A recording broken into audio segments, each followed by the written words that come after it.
চ্যানেলের গোলক দর্শকদেরকে আমি দেখাতেছি আমাদের গরুইমারির একটা পরিবেশ। এটা মাতাবাড়ির বাইরের পরিবেশ। গরুইমারি আসাম ইন্ডিয়া থেকে আমি দেখাতেছি। এই যে দেখাতেছি পুকুরেতে এই যে ছেলেগুলো দুইটা ছেলে মাছ মারতেছে। আর এটা কি দানা, এটা দানাগুলো দানা যত দানাগুলো দিতেছে। এই যে পুকুরেতে দেখাতেছি এই যে গ্রাম্য জীবনের পরিবেশ। আমি ক্যামেরা পার্সনকে দেখাবো। এই যে জাল উঠাতেছে, এই ধরে দেন। এই যে দেখাতেছি মাছ উঠছে কিনা, এই দেখা যাক। এই যে এই যে এই যে এই যে এই যে 2-3টা মাছ উঠেছে। সুন্দর একটা পরিবেশ, একটা আনন্দ। আর ইতিমধ্যে আপনারা জানেন মহাত্মা গান্ধী জাতির পিতা ভারতবর্ষের বলেছিলেন যে আসল গ্রামের ভারতবর্ষের আসল যদি সৌন্দর্য দেখতে চাও তাহলে তোমরা গ্রামে চলে যাও। এটা সুন্দরভাবে এই যে 3-4টা মাছ দেখালো। এখানে দেখাও তো, এখানে ধরো মাছ। এই যে মাছগুলো বালতিতে জুম করে এই যে আমার ক্যামেরা পার্সন দেখাতেছে।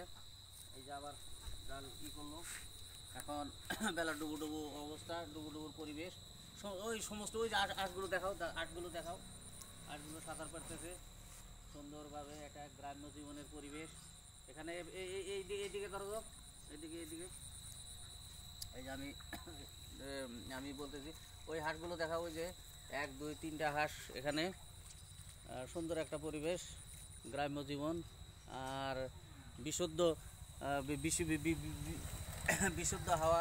এদিকে আসলে আপনারা বিশুদ্ধ অক্সিজেন পাবেন, বিশুদ্ধ হাওয়া পাবেন। আর কোনো ধরনের আপনাদের শরীরে জ্বর সেগুলো হবে না। আশা করি সবাই আমার ভিডিও লাইক, শেয়ার, কমেন্ট মারবেন আর পাশে থাকবেন। আর আমিও আপনাদের পাশে থাকবো। আর আমি খাস করে আপনাদেরকে সবাইকে দোয়া করলাম, আর আমার জন্য দোয়া করবেন। সুন্দরভাবে এই যে গ্রাম্য জীবনের আরেকবার সমস্ত একটা পাক মারিয়ে দেখে দেওয়ার জন্য বলেছি সমস্ত। এই যে আমাকে এটা একবারে লাস্ট একটা পাক মারে দেখে দাও। সর্বশেষে সবাই সুস্থ থাকেন, ভালো থাকেন, দোয়া করবেন আর সব সময় পাশে থাকবেন। ভিডিও যদি ভালো লাগে থাকে তাহলে লাইক, শেয়ার, কমেন্ট আর ফুলের ভালোবাসা দিবেন।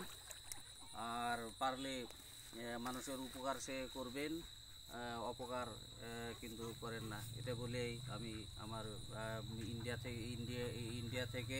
ইন্ডিয়ার আসাম গরুইমারি আসাম ইন্ডিয়া থেকে আমি পত্রকার বা সাংবাদিক রুহুল আমিন আকান্দা সমস্ত ফেসবুক ফলোয়ার্স আর ইউটিউব ফলোয়ার্সকে ধন্যবাদ জানিয়ে আমার এই ভিডিও শেষ করছি।